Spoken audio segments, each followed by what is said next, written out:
My son raised his champagne glass and said, "Some people are only invited out of obligation." The crowd laughed. I didn't. I stood at the back of the ballroom, near the kitchen doors, holding a glass of water because no one had brought me wine. That was my son, my only child, mocking me on his wedding day. He didn't mention that I paid for the venue, the food, even her $1,000 gown. I watched them toast to their future while I swallowed the bitter truth: I had funded a celebration I wasn't truly welcome at. Before we continue, I'd love to know, where are you watching from today? Comment below. My boy wasn't always like this. There was a time he'd climb into my lap after school, still in his dusty sneakers, waving crayon drawings at me, shouting, "Look, Dad. I made it for you and Mom." His smile could outshine the sun. Back then, we lived in a modest two-bedroom house with a squeaky porch swing and a patchy lawn Marjorie tried her best to keep green. We didn't have much, but we had each other. When Marjorie got sick, everything changed. She was the heart of our home. Cancer took her slowly, too slowly to be merciful, but too fast for us to prepare.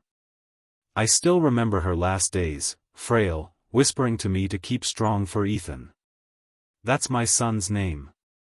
I was left with a 10-year-old boy who had just lost the woman who tucked him in every night and sang him lullabies even when he claimed he was too big for baby songs. I took on every job I could find. Drove forklifts during the day, stocked shelves at night. We needed the money, but more than that, I needed something to keep me upright. Grief has a way of crawling into your bones. Still, I never missed a single parent-teacher conference, a single soccer game, or bedtime story. I wanted Ethan to feel that though his mother was gone, his father would never leave. He was a sweet boy. Gentle. Thoughtful. He'd bring me my slippers after work and warm up leftovers without asking. When I'd sit on the porch in the evenings, too tired to move, he'd come out with 2 mugs of cocoa, even in the summer. Said it helped us talk like we used to with Mom. And we would. For hours sometimes. He'd tell me about his dreams of becoming an engineer, of building something important like bridges or robots. I saved every penny for his future.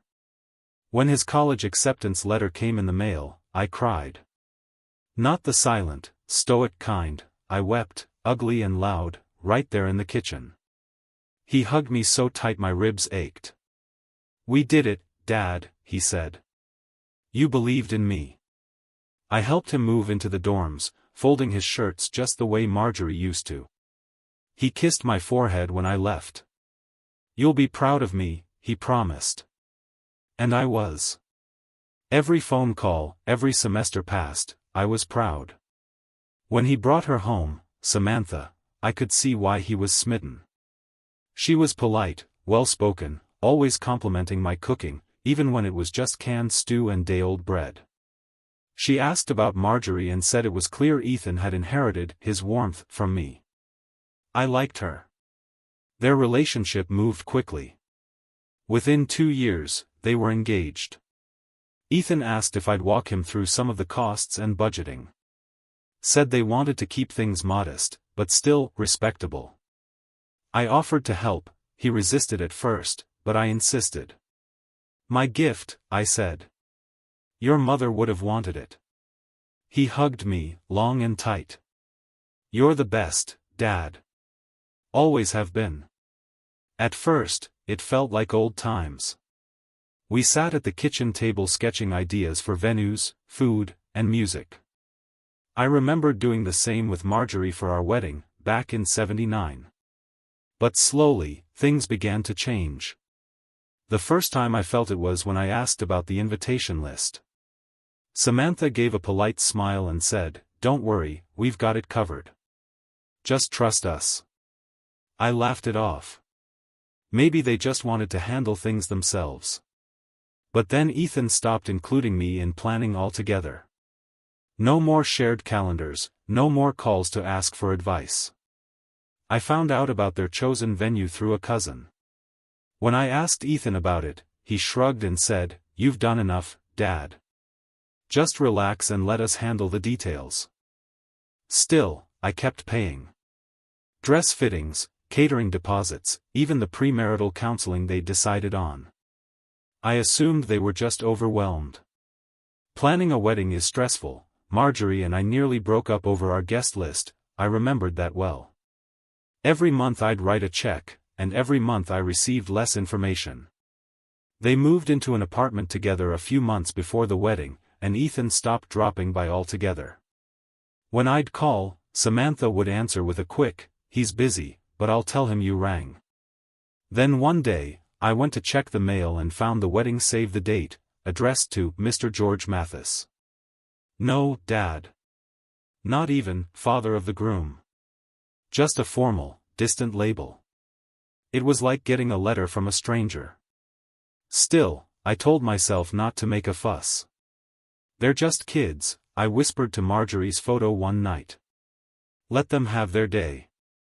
The week of the wedding, I drove 3 hours to pick up a box of custom champagne flutes they had ordered. Cost me more than my monthly groceries. When I dropped them off at the venue 2 days before the wedding, the coordinator looked confused. "Are you one of the vendors?" she asked. I told her I was the groom's father. Her eyes widened, but she said nothing. That night, I sat on the porch alone and stared at our front yard. The roses Marjorie planted were blooming again. She used to say, "Flowers don't stop blooming just because people forget to look." I sipped my cold coffee and wondered, when did my son stop looking? It didn't happen all at once. That's what made it so easy to ignore at first. It started with little things, missed calls, quick texts that ended with, "Sorry, busy right now." The first time Ethan forgot my birthday, I didn't say a word. Told myself he had too much on his plate. When I finally got him on the phone the next day, he apologized with that familiar chuckle. "Come on, Dad. You don't even like birthdays." He wasn't wrong. But still, he used to remember. Then came the conversations that felt like I was speaking to someone else. I'd ask how work was going, he'd give one-word answers. I'd ask when he and Samantha might come by for dinner, and he'd laugh awkwardly, say, "We've got plans, Dad. Maybe next month." Always next month. One afternoon I stopped by their apartment unannounced. I'd baked an apple pie, my mother's recipe, the one Ethan used to beg for every fall. When Samantha opened the door, her smile froze for half a second. Just long enough for me to feel it. "Oh," she said. "We weren't expecting visitors." I held up the pie and said, "Thought I'd surprise you." She glanced over her shoulder and then stepped aside. "Sure, come in for a minute." The place was spotless. Stylish. Not a trace of the Ethan I'd raised. No framed photos of him as a boy, no mementos from our old camping trips. Everything was white and beige, like a magazine spread. Ethan sat on the couch, barely looked up from his phone. "Hey, Dad." That was it. I placed the pie on the counter and asked if they wanted a slice. Samantha gave a polite, "Maybe later." Ethan muttered something about a meeting. I sat there for maybe 10 minutes, trying to ask about their wedding plans, but the answers were curt, vague, like they were reading off a script. When I stood to leave, I asked Ethan if we could grab lunch next week. He nodded without looking at me. "We'll see." I remember walking out and realizing I still had the pie dish in my hand. I'd meant to leave it. The next week, I got a call from their planner, not from Ethan, but from the actual wedding planner. A young woman named Haley. She needed to confirm the payment schedule and asked if I could expedite the floral deposit. I didn't understand why she was calling me directly. "Oh," she said, surprised. "Samantha said you were handling all the payments." She sounded unsure, maybe even a little embarrassed. I told her I'd get it sorted. When I hung up, I sat in my chair and stared at the checkbook for a long time. No one had even asked if I could afford this. They just assumed. But I still didn't speak up. I told myself it was pride, that maybe Ethan didn't want to come asking me directly, that maybe Samantha didn't know how to bridge the gap between us. I tried to excuse it. Until the night I overheard Ethan on the phone. He didn't know I was outside his apartment building. I'd come to drop off a box of old family photos, ones I thought he might want to display at the wedding. Marjorie as a bride, Ethan as a chubby toddler with cake on his face. As I walked up the stairs, I heard his voice through the cracked window. "No, I'm not inviting him to the rehearsal dinner," he said. "He's just going to make things weird. Besides, I don't think he really gets the vibe." Then silence. And laughter. Samantha's voice, soft but clear, "Well, he's paying for it. That's got to count for something." I didn't knock. I turned around and walked back to the car. I sat there in the dark, holding that box of memories on my lap, wondering where I'd gone wrong. That night, I didn't sleep. I lay in bed staring at the ceiling, Marjorie's photo beside me on the nightstand. I wanted to believe Ethan was just stressed, that maybe wedding pressure was making him act out of character. But the truth had been tapping me on the shoulder for months, I just didn't want to face it. At Sunday service, Pastor Henry asked how the wedding plans were going. I smiled and said everything was moving along. He nodded, then hesitated. "You know, George," he said gently, "you don't owe anyone your peace. Even your children." That stayed with me. Over the next few weeks, I paid closer attention. Samantha never looked me in the eye anymore. Ethan started speaking to me like a customer service rep, pleasant, distant, rehearsed. The few wedding updates I did get came secondhand, through relatives or forwarded emails. One even called me the funding party. Not dad. Not father of the groom. Just funding party. Still, I kept signing checks. Florist. Photographer. Band. Even a food truck for late-night snacks. I rationalized it all. Told myself this was my way of staying close, of showing love, even if they didn't return it. But a voice had begun to grow louder inside me. A voice that sounded a lot like Marjorie. "They see what you give," it whispered. "But do they see you?" And slowly, the answer became clear. No. No, they didn't. The wedding day was bright and cloudless, uncomfortably perfect. Not a single sign in the sky that anything would go wrong. I arrived at the venue early, dressed in my best gray suit, one Marjorie had picked out years ago for a friend's retirement dinner. I even wore her favorite tie, navy with the tiny silver stars. It still smelled faintly of her lavender drawer sachets. I walked in through the back entrance of the venue, holding a small garment bag. Inside was a pressed white handkerchief that had been passed down from my grandfather to my father, then to me. I'd had it stitched with Ethan's initials. I thought, maybe foolishly, he might want to carry it in his pocket. A quiet legacy on his big day. The first person I ran into was the venue coordinator, a young man with a headset and clipboard. He looked confused when I introduced myself. "I'm Ethan's father," I said, holding out my hand. He shook it, distracted. "Right. I'm sorry, I don't think you're listed on the vendor or VIP access sheet." "Vendor?" I repeated. "I'm the father of the groom." He blinked and checked again. Yeah, okay, sorry. You're not scheduled for any seating assignments or processional involvement. Just head over to the back row, there should be space open there." I didn't argue. I nodded and stepped aside, the handkerchief suddenly feeling heavy in my hand. I looked around the decorated hall, the flowers, the archway, the polished floors, every inch of it paid for with checks signed by my hand. I found a quiet corner to sit down and waited. Guests began arriving, laughter and chatter filling the space. I recognized some faces from my side of the family, cousins, a few church friends, but no one approached me right away. Most of them assumed I'd been involved in everything. That I was part of the celebration. Why wouldn't they? Then came the introductions. A woman in a sleek silver dress stepped up to the microphone. Samantha's sister, I think. She welcomed everyone, thanked them for coming, and then said something that made my chest tighten. And none of this would be possible without the generosity of Samantha's father, Richard, who has been an incredible support through the entire planning process. The crowd clapped. Richard smiled from the front row, gave a small wave. I sat in the back, motionless. There was no mention of me. Not a word. I didn't need applause or praise, I never have.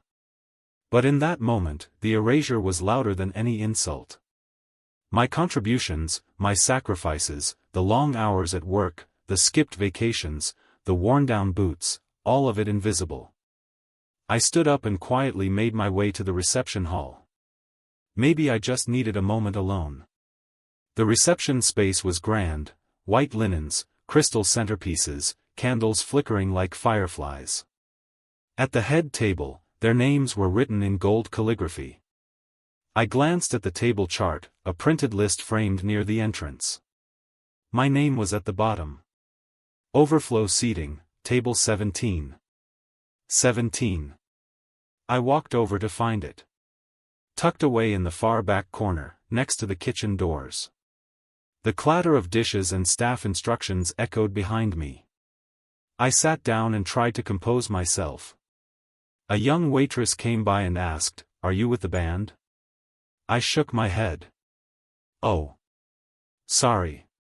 This is usually where we put vendors and extra guests. I'll double-check your table." "No need," I said quietly. "I'm fine here." The speeches started. Samantha's maid of honor shared a sweet story. Richard gave a proud toast, full of stories from her childhood. Then it was Ethan's turn. He stood with a smile, holding his glass high. "I want to thank everyone for being here today. Especially those who've supported us through thick and thin. There are people here I couldn't imagine this day without. And some," he paused, scanning the room, "well, let's just say, some were invited out of obligation." Laughter erupted. My hand tightened around the edge of the tablecloth. "And that's what family is, right?" Ethan continued, smiling toward the front row. "You don't choose them, but you do your best to get through the formalities." I didn't wait to hear the rest. I stood up, slowly, knees stiff from sitting. As I walked past other tables, a few heads turned. I kept my eyes forward. No one stopped me. Outside, the night was cool. I walked to my car in silence. The stars were out. Marjorie used to say stars were the souls of those who stayed with us after they left. I looked up and imagined her there, watching this whole thing unfold, arms crossed and eyes full of that quiet judgment she'd perfected. I sat in the driver's seat for a long while, the handkerchief still in my pocket, unopened. My gift to him, left unspoken, unseen. There was no anger in me. Not then. Just something heavier. Disbelief. Sadness. The kind that sits in your stomach like wet cement. I turned the ignition and drove home, the sounds of celebration echoing in my memory like a song from a party I was never really invited to. 2 weeks passed after the wedding before I heard from Ethan again. No thank you card. No call. Not even a forwarded wedding photo. Just silence. I didn't chase it. I spent my days in the garden, tending to Marjorie's roses, and rereading the old journals she kept tucked in the nightstand. I'd sit on the porch in the evenings with a cup of tea and think about how strange it was to feel more like a stranger to your child than you ever had to anyone else.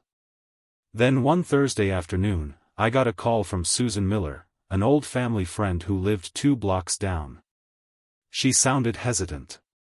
"George," she said, "I wasn't sure if I should say anything, but I just saw your son and Samantha outside your place."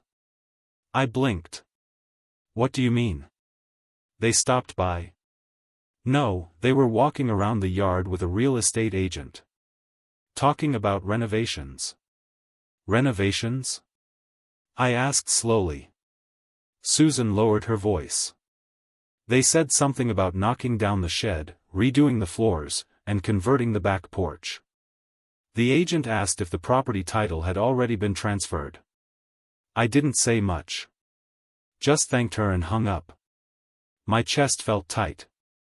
I didn't remember walking to the kitchen. I just found myself there, opening the drawer where I kept the house deed.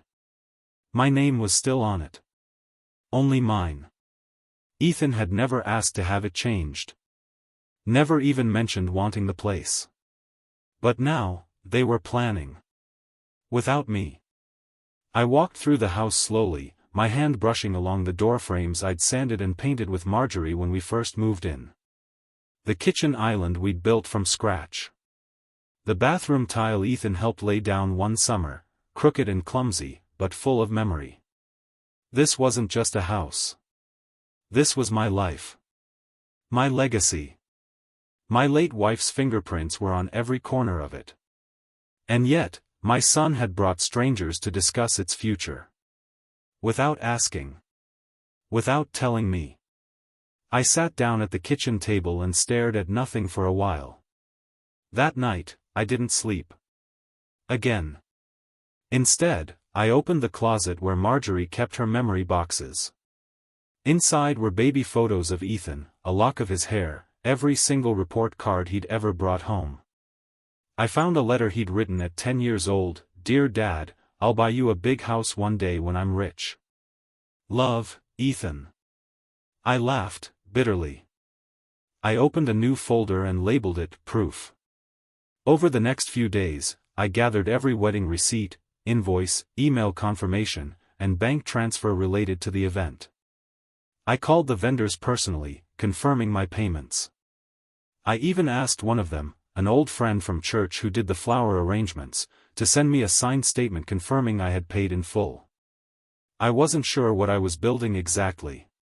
But something told me I'd need it soon. The final push came when I overheard another conversation, again, not meant for my ears.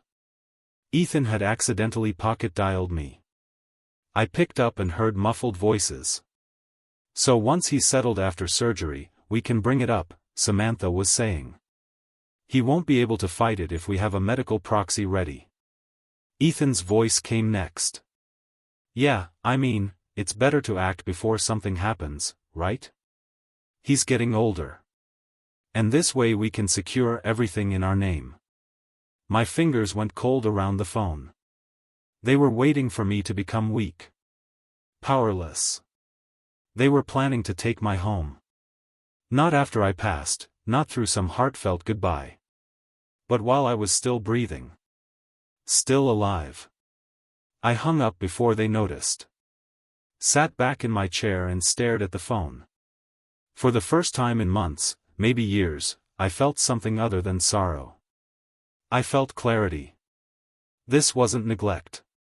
This wasn't a slow drifting apart. This was a scheme.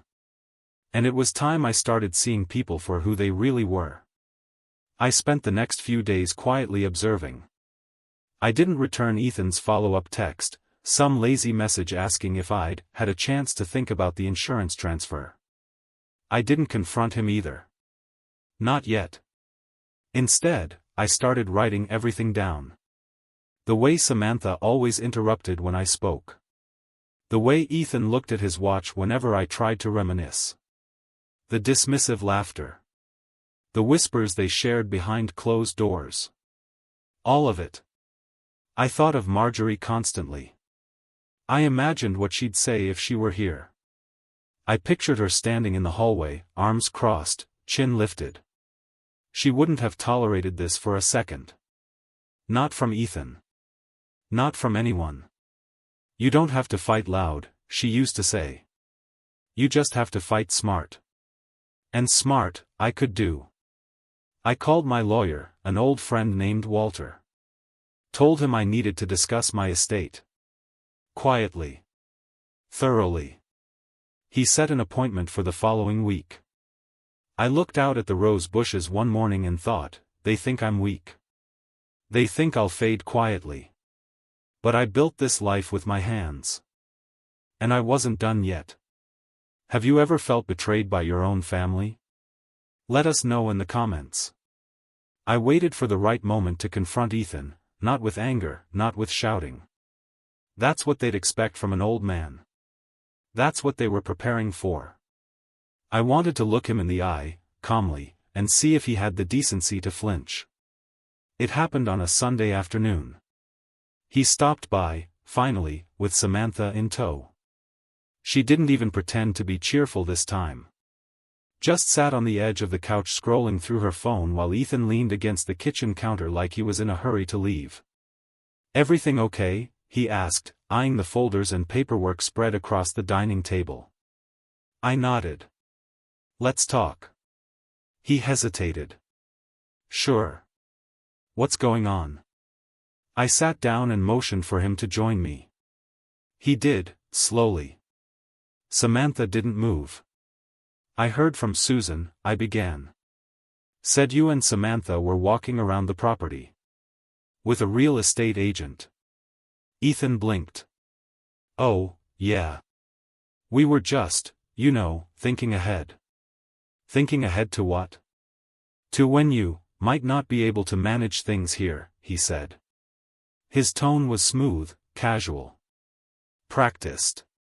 It's a big house, Dad. A lot to take care of." I stared at him. "You were also talking about renovations." Without asking. Samantha spoke up from the couch, not even looking at me. "It's not like we're tearing it down. We're just trying to make it livable. For a modern couple." I turned back to Ethan. "You didn't think I deserved to be part of that conversation?" He sighed, like I was inconveniencing him. "We're just trying to help, Dad. You're getting older, and we thought maybe it was time to think about transitioning things." "Transitioning," I repeated. "You mean, getting this house in your name?" There was a pause. A long one. Samantha looked up, and for the first time, her face wasn't just indifferent, it was irritated. "Honestly," she said. "Yes.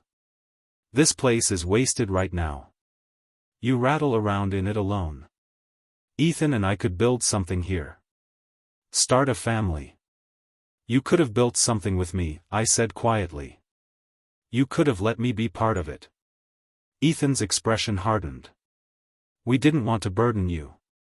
We thought you'd want to enjoy your retirement and not worry about paperwork or owning the home I built," I interrupted. Silence. I leaned forward, lowered my voice. "Did you really think I wouldn't notice what you're doing? You're waiting for my surgery next month, hoping I'll be out of the way long enough for you to slip things through." Ethan's mouth opened, then closed. His eyes darted to Samantha, whose jaw tightened. "You were going to take this house from me," I said. "While I'm still breathing." Samantha stood up, arms folded. "This is exactly why we didn't want to bring it up yet. You're being dramatic." Ethan muttered, "Can we not do this right now?" I stood. Slowly. Let the ache in my knees remind me of every floorboard I nailed into place, every pipe I fixed myself. "You've made your intentions clear," I said. "So let me make mine just as clear. I'm not giving you this house. Not now. Not ever." Ethan scoffed. "Dad, come on. Don't be like this."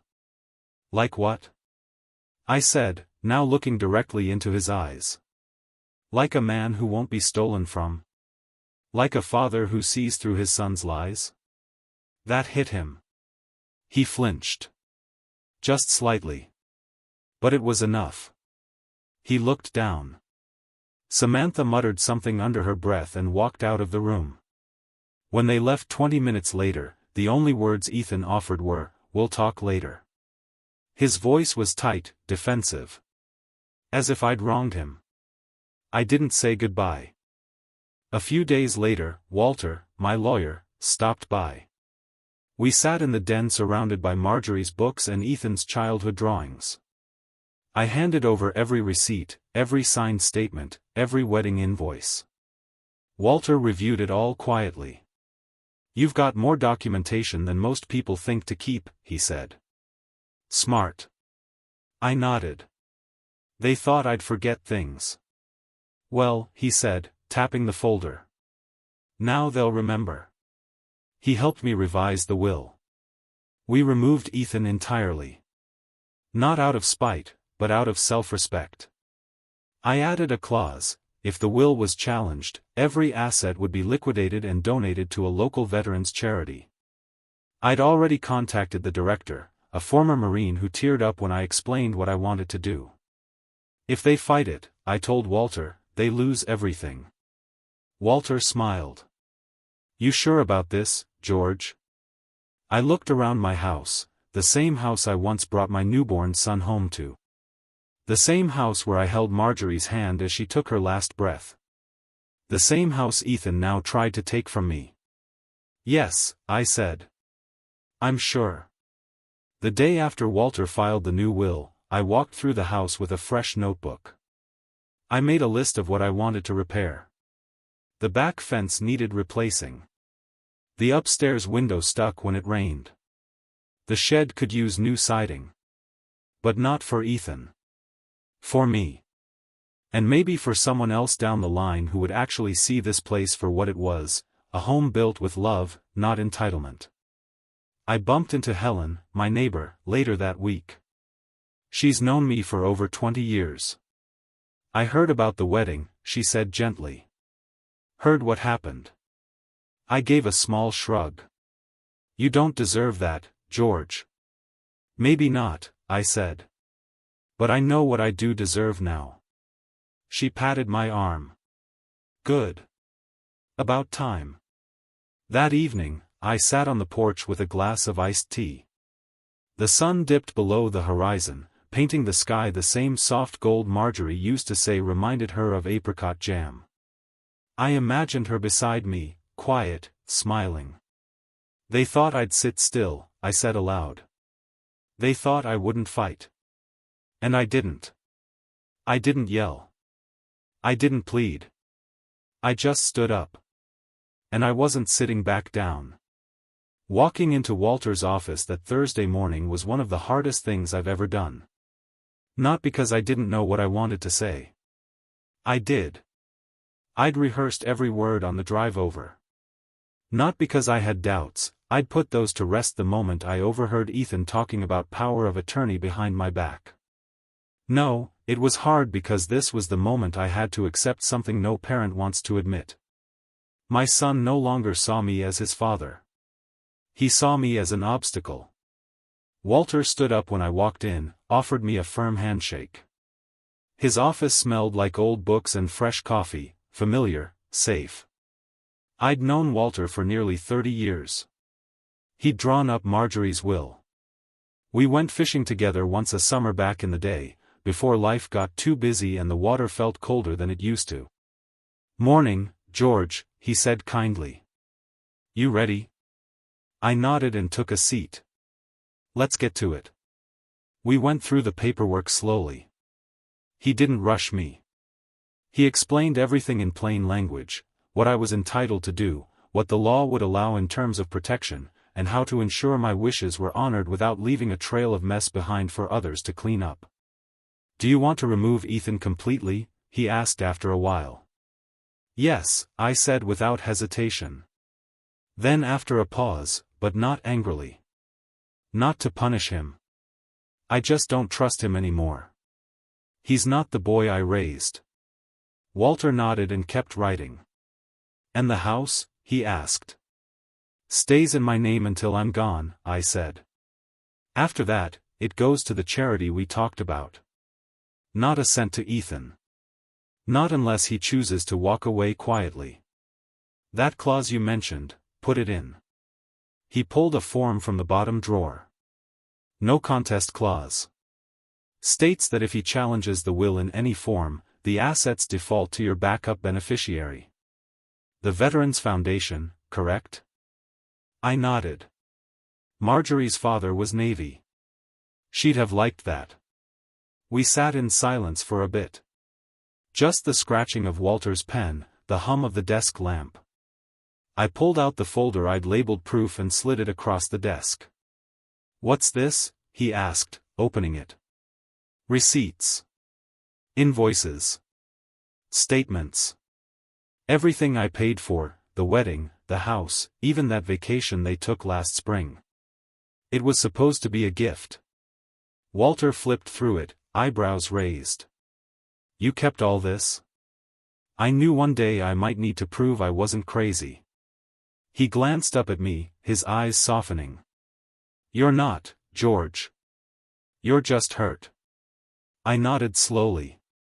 "Hurt's not the right word anymore. I've moved past that. Now I'm just clear." He leaned back in his chair. "It's a good will, George. Solid. Honest. Fair. I don't want revenge," I said, almost to myself. "I just want peace." Walter slid the finished draft over for me to read. It was all there, just like we discussed: the house, my savings, the car, the workshop, the land in Marjorie's name, everything now protected, directed with intention. No room for loopholes. No way to twist my wishes into something else. When I signed, my hand didn't shake. That night, I didn't cry. I sat in my den, lights low, sipping from a chipped mug Ethan made in 7th grade. The handle had long since been glued back on, but I never threw it away. It was quiet. The kind of quiet that used to feel lonely, but not anymore. Now it felt like safety. Like control. I made copies of the will and stored one in the fireproof box in the closet, right next to Marjorie's letters. The other I kept in the truth folder. I was going to live out the rest of my life on my terms. And when the time came, I wouldn't leave behind chaos or confusion. I'd leave behind clarity. And maybe, just maybe, dignity. A week later, I went into town and made one more stop, at the Veteran Center. Met with Joseph, the director. He looked just shy of 50, with kind eyes and hands rough from labor. I walked him through my plan. Told him the house would be theirs someday, but even before that, I'd like to start volunteering. Maybe help with carpentry, fix up a few things, talk to some of the men. Joseph didn't say anything for a moment. Just nodded slowly and said, "We'd be honored, sir." Sir. It's funny how hearing that word from a stranger filled me with more warmth than anything my son had said in months. I left the center feeling lighter than I had in years. Not because anything had been fixed, but because I'd finally stopped trying to fix what didn't want healing. When I got home, I walked the perimeter of my yard, taking notes on the repairs I still wanted to make. Not for Ethan. Not for Samantha. But for me. And for whoever came after me that would deserve it. That night, I sat on the porch as the sun dipped low, painting the sky in pinks and golds Marjorie always loved. I pictured her sitting beside me again, humming softly, her hand resting on mine. "You did the right thing," I whispered. The wind rustled the trees, almost like she was answering. And for the first time in a long, long while, I believed her. I thought the will would be the end of it. That once I'd put my affairs in order, I could finally let go. But Ethan and Samantha had one more move. One final insult. And this time, they didn't just cross the line, they buried it. It came in the form of an envelope. Plain. Unmarked. Slid under my front door like a newspaper no one wanted to be seen delivering. At first, I thought it was junk mail. I picked it up absent-mindedly on my way to make coffee. But when I opened it and read the contents, my stomach dropped. It was a letter from a local law office. A formal request for power of attorney. My hands trembled as I read the words. It was written so politely, so legally, as if that softened the blow. It stated that Ethan and Samantha had expressed concern for my well-being, and that granting them POA would allow them to relieve me of unnecessary stress and decision-making burdens as I approached my upcoming medical procedure. Upcoming procedure? A minor hip surgery. Outpatient. I'd be home the next day. But they were already preparing to take control of my entire life. They weren't waiting for me to pass away. They were trying to erase me while I was still here. I folded the letter neatly, placed it back in the envelope, and set it on the table like it might explode. I didn't cry. I didn't scream. I just sat there, the old grandfather clock ticking behind me, the hum of the refrigerator the only other sound. Then I stood up and started packing. Not everything. Just what mattered: the will, the truth folder, the photos of Marjorie, the few keepsakes I'd always said I'd grab if the house caught fire. Because this time, it wasn't about fire. It was about dignity. I called Walter and told him what had happened. He paused before answering. "You still want to keep this quiet?" "Yes," I said. "But it's time." He understood immediately. "Do you want to do it in public?" "Very public." We agreed to meet later that week. The housewarming Ethan and Samantha were throwing, something they'd been planning for weeks, proudly announcing to friends and extended family. They hadn't even invited me. Didn't matter. I was going. But before I left, one last thing had to be done.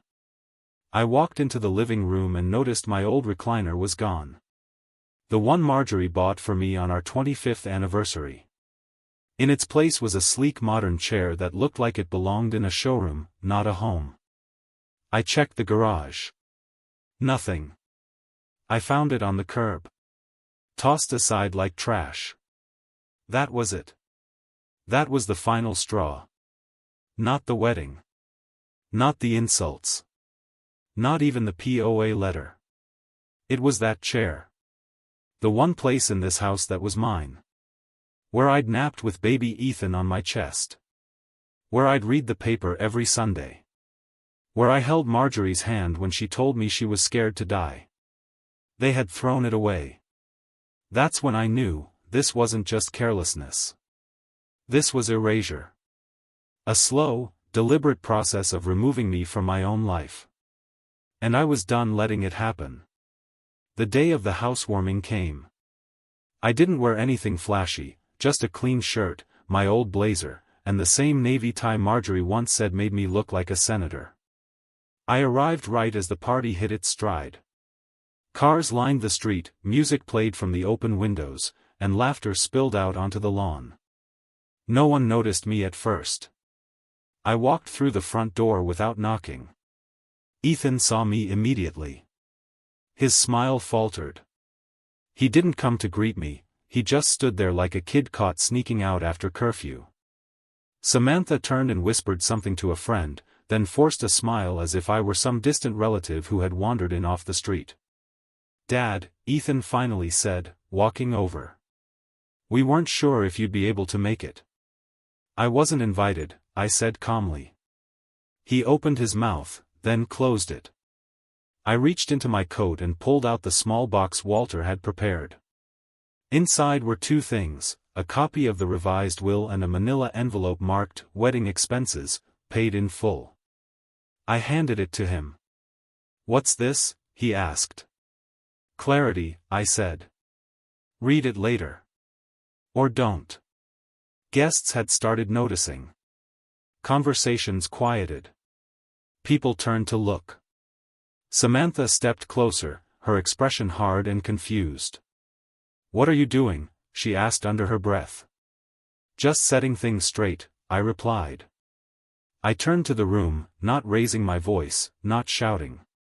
Just speaking like a man who had nothing left to hide. I funded this wedding. Every inch of it. And I did it out of love. What I got in return was insult, secrecy, and an attempt to steal the very home I built with my late wife. No one moved. I took a breath. I've changed my will.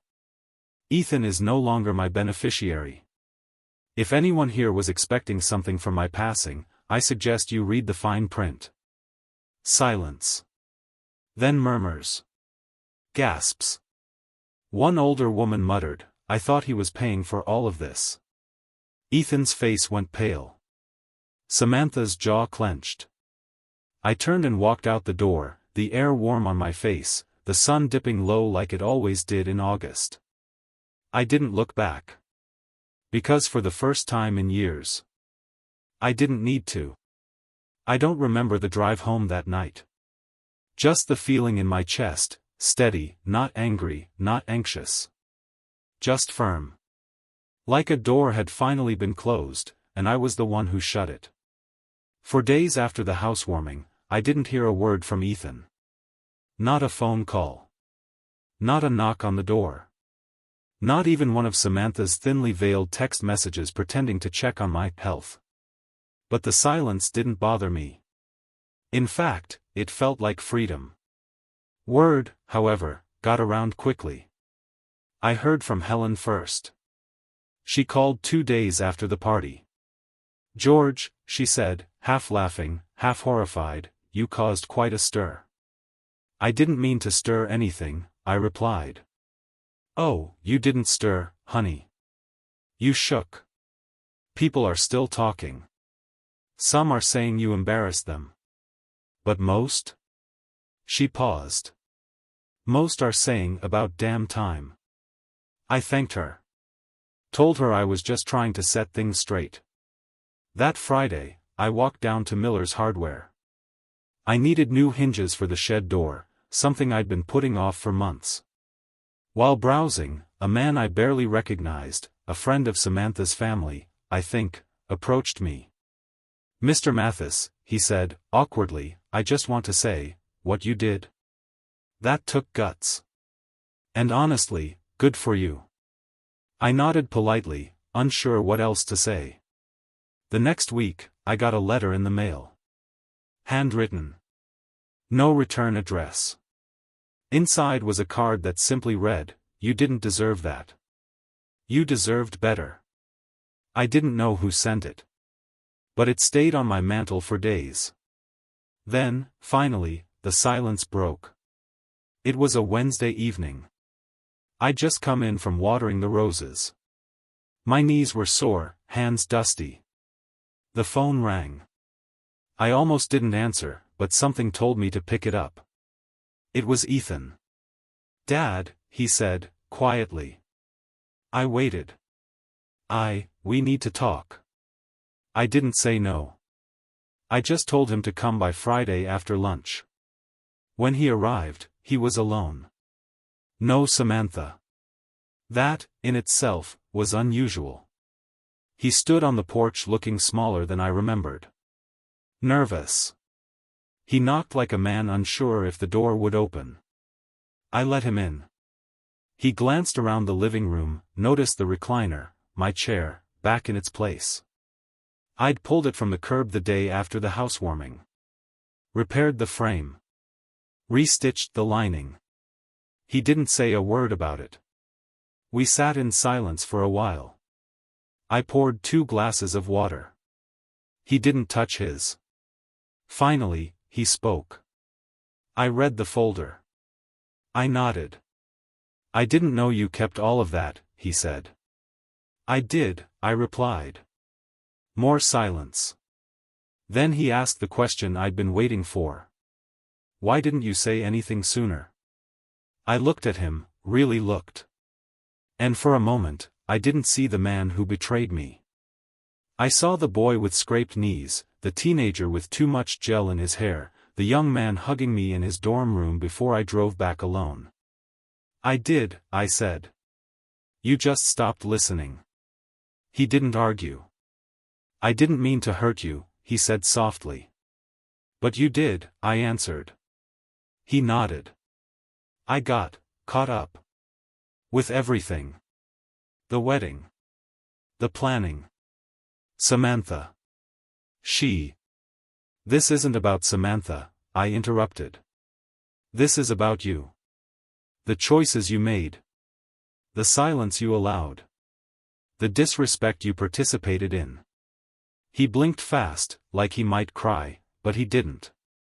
I guess I thought you'd always just be there. I was there, I said. Even when you stopped seeing me. He looked down at his hands. I'm sorry. 3 words. Too late to undo what had been done. But not too late for something else. I stood up and walked to the side table.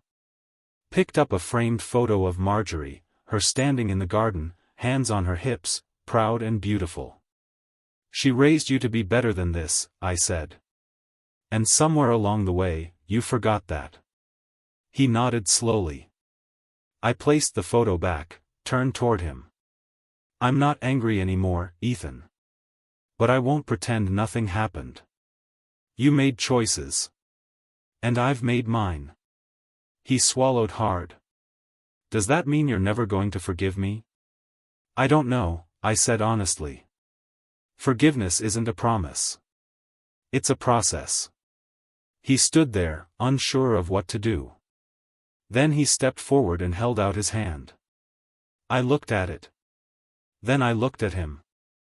And instead of shaking it, I placed my hand on his shoulder. Take care of yourself, I said. He nodded. He didn't ask to stay. Didn't ask for anything else. He just turned and walked out the door. I watched him go. And I didn't feel broken. I felt whole. Because that day, I didn't reclaim a relationship. I reclaimed myself. Do you think the father made the right choice? Comment and don't forget to like and subscribe for more true life stories. After Ethan left, the house was still. Not heavy, not tense, just quiet. The kind of quiet I hadn't felt in years. No thoughts racing, no waiting for the phone to ring, no rehearsed speeches in my head. Just peace. I made myself a cup of tea, the way Marjorie used to, 2 sugars, a splash of milk. Sat on the porch in my favorite chair and watched the wind move through the trees. Ethan didn't call the next day. Or the one after that. The silence didn't feel like punishment anymore. It felt like space. Space to breathe. Space to think. Space to heal. The neighbors had stopped whispering. Or if they hadn't, I'd stopped noticing. I think once people saw I wasn't hiding, they had less to say. I waved at Helen when she passed by on her morning walk.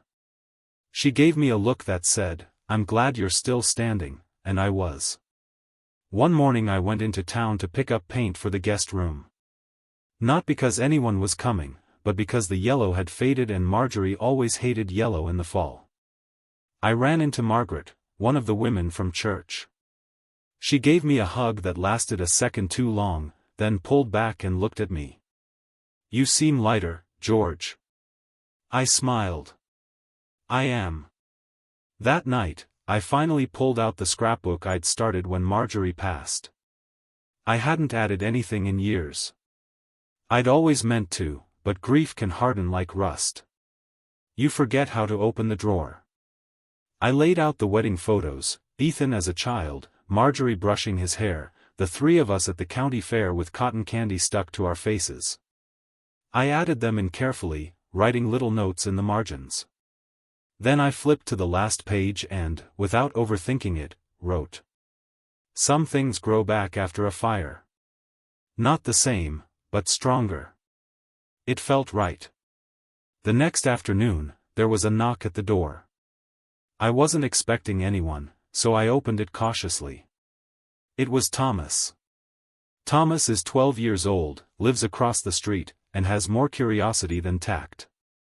Hi, Mr. Mathis, he said, holding up a plastic bag. My mom made cookies. She said I should bring you some. Tell her thank you, I said, smiling. Would you like to come in? He looked surprised. Really? Sure. He sat on the edge of the couch like it might bite him. Eyes darting around the living room. Your house smells like old books, he said. Good, I replied. Means they're doing their job. He grinned. My dad said you were in the paper. Oh? Yeah. He said you told your son off at a party. I raised an eyebrow. Is that what they're calling it? He shrugged. I think it's cool. That made me laugh. A real one. The kind that sits in your chest and warms your ribs. He didn't stay long. But when he left, the house didn't feel quite as quiet. Later that week, a man named Carlos from the Veterans Center stopped by. Said Joseph had mentioned I might be interested in helping out more formally. I gave him a tour of the house. Showed him the guest rooms, the tools in the shed, the big kitchen table. You sure? He asked, looking around. Positive, I said. It was built for family. Just took me a while to figure out what that word really meant. He smiled. We've got a few fellas who could use a fresh start. Good men. They just need a safe place. This is a safe place, I told him. Always has been. That night, I walked the length of the hallway, touching the walls like you might touch an old friend's shoulder. Everything felt new again. Not because it had changed. But because I had. The next day, I started a new routine. Mornings in the garden. Afternoons fixing up the rooms. Evenings on the porch. The wind carried different sounds now. Not whispers. Not judgment. Just peace. And then, on a particularly cool evening, I saw a familiar figure at the edge of the driveway. Ethan. He didn't come up. Just stood there for a while, looking at the house, his hands in his pockets. He looked thinner. Tired. Like a man who had walked a long way in the wrong direction and was trying to figure out how to turn around. I didn't wave. I didn't call out. Eventually, he turned and walked away. And that was okay. Because healing isn't always about reunion. Sometimes it's just about release. The first man moved in on a Tuesday. His name was Dwight, a quiet Navy vet in his 60s with stiff knees and kind eyes. He had no family left, just a duffel bag, a pack of worn photographs, and a pair of boots that had seen far more miles than I ever would. He didn't ask for much. Just a bed and a place where he didn't feel like a burden. You'll find both here, I told him, handing him the key. This house was built by two hands and a whole lot of love. You're not taking up space, you're making it whole again. He nodded once. Didn't say much, but I saw it in his eyes. Gratitude. That night, I cooked stew for two. We didn't talk much during dinner, but there was comfort in the silence. Like two men who had lost enough to know how valuable quiet company could be. The next morning, I got up early and opened the windows. The house smelled of cinnamon and fresh air. Marjorie would have loved that. I got to work. There were still projects to do, plenty of them. The upstairs window needed replacing. The fence behind the shed leaned like an old man after too much whiskey. The front porch railing had a crack I'd been ignoring for months.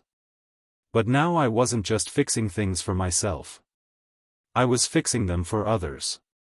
For us. That weekend, Carlos brought by two more veterans. Andre, a former mechanic who'd fallen on hard times after a divorce, and Benny, the youngest, only 31, with a nervous smile and a backpack full of sketch pads.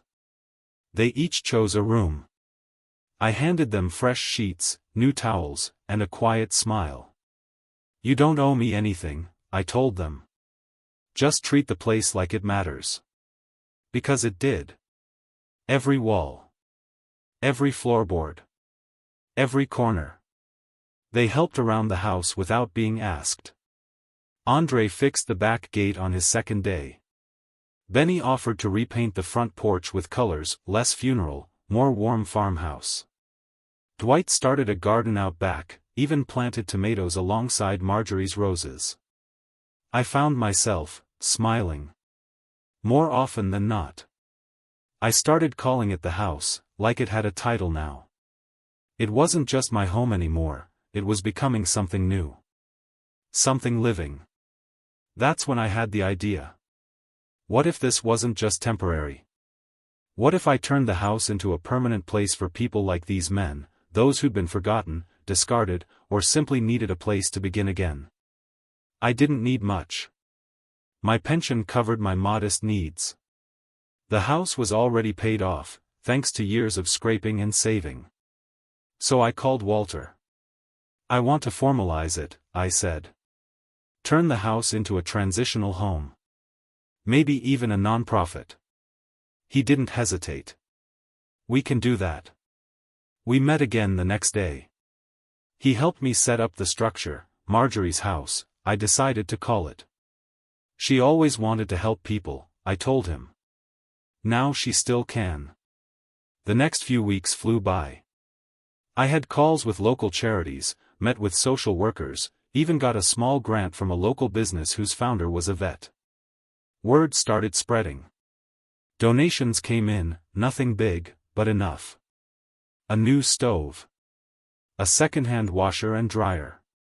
Bookshelves. Blankets. Plates. Neighbors who used to look at me with curiosity now waved when they passed. Helen came over with lemon bars and said, "George, your house feels like it's breathing again." It did. Every night, we ate dinner together. For men who had nothing in common on paper, but everything in common where it counted. We shared stories, or sometimes just silence. Sometimes that was enough. One evening, Benny brought out his sketchpad and showed me a drawing. It was of the house. But not as it was. As it could be, a wraparound porch, solar panels, a new wing for more rooms. A little garden with a plaque, for those who served, and those who waited for them. I stared at it for a long time. "You see this place differently," I told him. He shrugged. "You gave us a second chance. Just thought the house deserved one, too." I didn't sleep much that night. Too many thoughts. Too many feelings. But none of them were regret. I thought about Marjorie. I thought about Ethan. I thought about how strange it was that losing my family had led me to find one. Not in blood. But in purpose. The house came alive in a way I hadn't felt since Marjorie was still humming through the halls. It started small. Andre fixed the radio in the kitchen, and every morning after that, old Motown tunes would drift down the hallway. Benny painted the dining room with warm earth tones and framed a few of his sketches for the walls. Dwight started leaving handwritten notes on the fridge, "Good coffee today," or "Tomatoes sprouting." "Tell Marjorie." I never asked them to do any of it. They just did. And for the first time in years, I woke up each morning to laughter in the hallway, footsteps coming and going, chairs scraping floors during late-night card games. It wasn't noise, it was proof of life. We were a house of stories, of men once broken now gently piecing themselves together again. One Saturday afternoon, I heard the knock. It was soft, almost uncertain. When I opened the door, I froze. It was Lily. Ethan's daughter. My granddaughter. She was 17 now, nearly grown. I hadn't seen her since the wedding. She looked so much like Marjorie it made my breath catch, same dark eyes, same thoughtful mouth. She smiled, a little shy. "Hi, Grandpa." "Hi, sweetheart," I managed, opening the door wider. "Come on in." She stepped inside and looked around, her eyes wide. "Wow," she said, glancing at the art on the walls, the fresh paint, the books stacked neatly along the window ledge. "This place feels warm." "It's come a long way," I said. She looked down at her hands. "I wanted to come sooner. But Dad, well, things have been tense." I nodded. "I understand." She reached into her bag and pulled out an envelope. "I wrote you something," she said, handing it to me. "You don't have to read it now." I tucked it into my pocket. "Thank you." She hesitated a moment, then glanced down the hallway. Who else lives here? I smiled. Some new friends. Want to meet them? She did. Andre greeted her first, offering her lemonade like she was royalty. Benny showed her his art studio in the spare room, and Dwight, quiet as ever, nodded once and called her Miss Lily with a smile so genuine it softened her instantly. She stayed for dinner. We made pasta, nothing fancy, but she said it was the best meal she'd had in months. Afterward, she helped me wash dishes. Her voice was quieter now. I miss coming here, she said. I used to think this house was magic. It still is, I said. Just, a different kind of magic now. She dried her hands and looked up at me. Do you think I could come by sometimes? Even if it's just to help out? I could bring books for the guys. Or, I don't know. I could just be around. I smiled. You don't need a reason, Lily. If you want to be here, you're welcome. Always. Her eyes welled up, and she threw her arms around me, hugging me tighter than I expected. I'm sorry for what happened, she whispered. I didn't know everything. But I know you're a good man. I didn't say anything. Just held her. Sometimes silence is more honest than words. After she left that night, I sat on the porch again, looking out at the stars. The door creaked behind me, and Benny stepped out, 2 mugs of tea in hand. She's got your eyes, he said, handing me a mug. She's got Marjorie's fire, I replied. I see it now.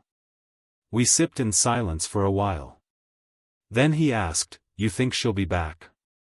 I think she already is. That's the thing about family. Sometimes the ones who leave aren't the real loss. It's the ones who stay, the ones who show up when they don't have to, those are the ones who count. In the weeks that followed, Lily visited often. Sometimes with cookies, sometimes with books, once even with a guitar she was trying to learn. She fit right in. Andre called her Little General, and Dwight started teaching her how to grow tomatoes. And me? I stopped thinking about what I lost. Because I was too busy noticing what I'd found. One night, while organizing the living room bookshelf, I found an old photo of Ethan and me. He was about 8, sitting on my lap, both of us wearing matching paper crowns from a Christmas cracker. I didn't cry. I just placed the photo on a shelf between Marjorie's garden journal and Benny's first framed drawing of the house. It belonged there. Not because it was perfect. But because it was part of the story. That's what real family is. Not perfect. Not easy. But chosen, cherished, and honest. It was nearly dusk when I saw the car pull up. I knew it was Ethan's before he even stepped out. Same careful parking job, same moment of hesitation before turning off the engine. He sat behind the wheel for almost a full minute, hands gripping it like he was still trying to decide whether to come in. I didn't move.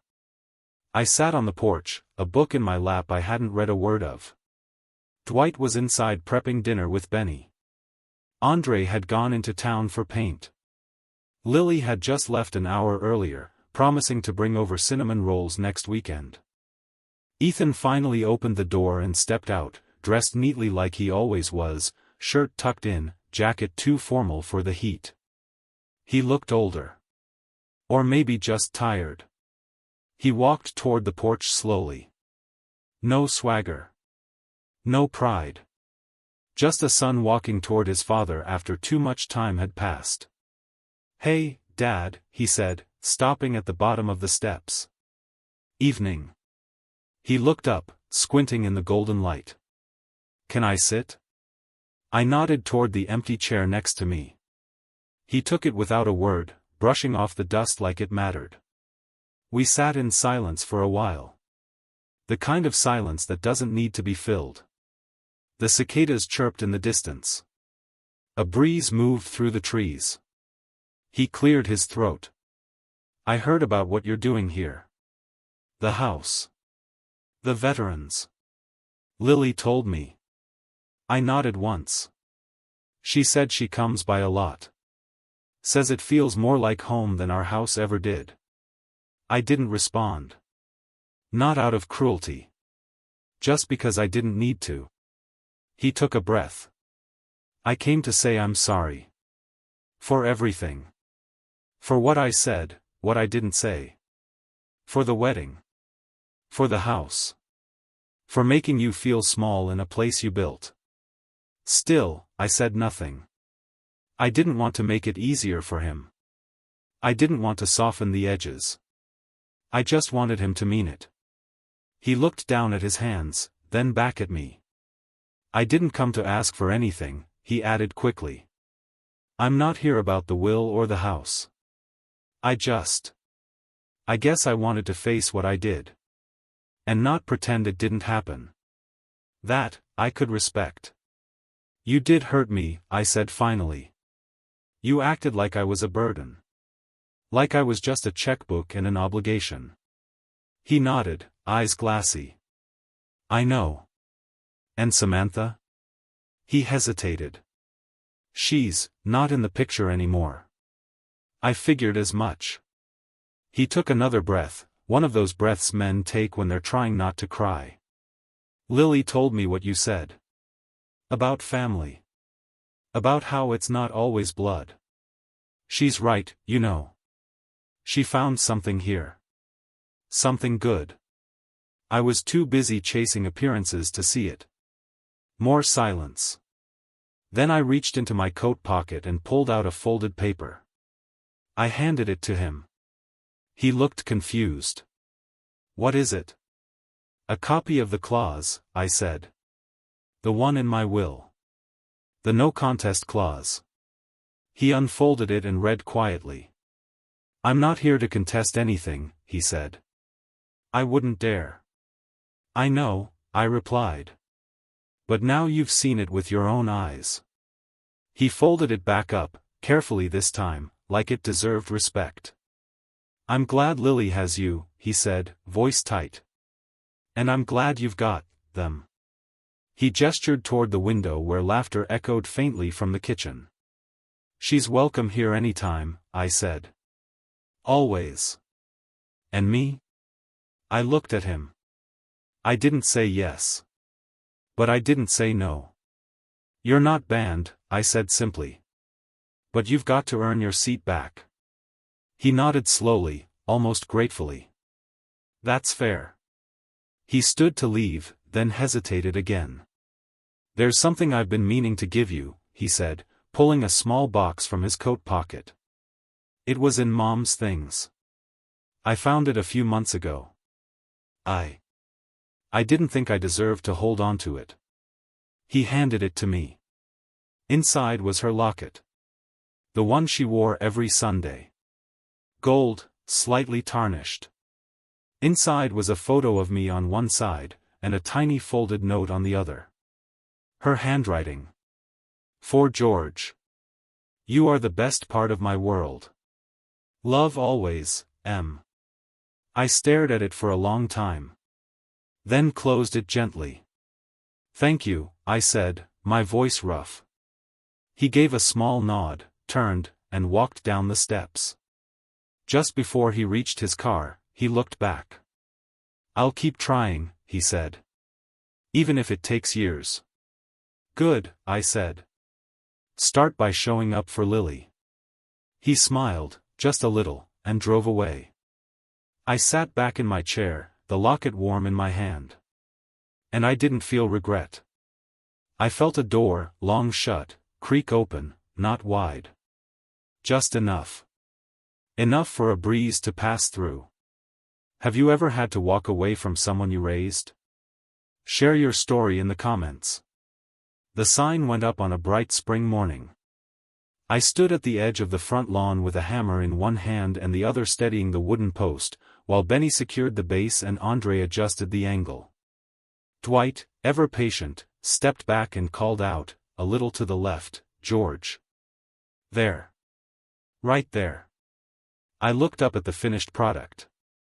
A simple wooden sign, hand-painted by Benny in deep navy blue with white lettering that read, Marjorie's house. A home for those forgotten. Below it, a brass plate engraved with her favorite words, "Kindness doesn't need permission." I don't think I've ever been prouder of anything I've built in my life. We stood there for a long time, the four of us, just looking at it. A breeze moved through the trees and carried with it the scent of the rose garden blooming at the side of the house. The same roses Marjorie planted more than 30 years ago, still standing. Still beautiful. That afternoon, we held a small gathering, just a few dozen people. Neighbors. Folks from the Veterans Center. Some from church. Even the mayor showed up, gave a brief speech, and handed me a certificate of recognition from the city. I accepted it with a humble nod. But I wasn't looking for applause. This wasn't about legacy or pride. It was about honoring something bigger than myself. Lily stood beside me, helping to pass out lemonade and cookies. She wore a sundress with sunflowers and a quiet joy in her eyes. Watching her laugh with Benny and chat with Andre as if they'd known each other for years filled me with something I can only describe as peace. She'd asked earlier if she could start volunteering on the weekends, helping with the garden, teaching basic computer skills to the newer residents. I told her she could come every day if she wanted. This place would always be hers too. I noticed Ethan standing toward the back of the crowd. He didn't try to approach. Just stayed in the shade, hands in his pockets, watching from a distance. When I met his gaze, he gave a small nod. I returned it. That was enough. Inside the house, the walls were filled with life, photos of residents past and present, artwork by Benny, framed newspaper clippings about our program. We'd expanded the kitchen, added another bathroom, and converted the basement into a resource center with computers and donated books. It wasn't fancy. But it was home. And it was honest. After the crowd had thinned out and the sun had started to dip low, I sat on the porch again, my favorite chair, now restored and wrapped in a new cushion Lily had sewn herself. I held Marjorie's locket in my hand, gently opening it and reading the note once more. I'd memorized every word, but still, something about seeing her handwriting made the world feel safer. "You'd like it here, love," I said quietly, glancing toward the rose garden. "It's loud sometimes. Messy. But it's real. And they laugh here, like you used to." Dwight stepped outside with a cup of tea, sat next to me in the second chair we'd placed out there just a few weeks back. "Full house," he said. "Full heart," I replied. He nodded, taking a sip. "Feels like it's been this way forever. It's just getting started." Benny came out a minute later with his sketchpad, plopped down on the steps, and started drawing. Andre followed, guitar in hand, strumming something slow and soft. Lily joined us too, curled up on the porch swing with a blanket, humming along to the tune. The golden light stretched across the porch, wrapping us in warmth. No blood ties. No forced smiles. Just family. Chosen family. The kind that shows up. The kind that stays. The kind that holds space for the broken parts without trying to erase them. And me? I wasn't the man sitting in the back row of a wedding anymore. I wasn't the forgotten checkbook. The old burden. I was the builder of a home that mattered. I was the keeper of Marjorie's house. And as the stars began to prick the sky and laughter rose like music from inside the house, I whispered one last thing to the wind. "We made it, Marjorie. Your house lives again." And it was full of life. Full of love. And finally, full of peace.